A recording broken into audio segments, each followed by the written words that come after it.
Fíjense, aquí andamos, mi gente, viendo cómo los pescadores de la bahía Santa María que vienen a la jaiba están trabajando. Fíjense el ejercicio nada más que hacen de estar agachándose, jalar las trampas y ver qué traen. Las vuelven a lanzar de nuevo para que estén otro ratito. Bernita, ¿como que tanto tiempo las dejan en el mar? Alrededor de una hora, entre media hora y una hora de tiempo.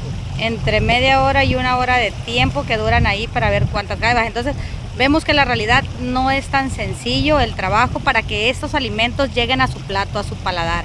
Y sí, así como lo comentamos en otro video, 30 pesos una jaibita, pero vean que siempre la embarcación está en movimiento, por lo tanto el motor marino está prendido.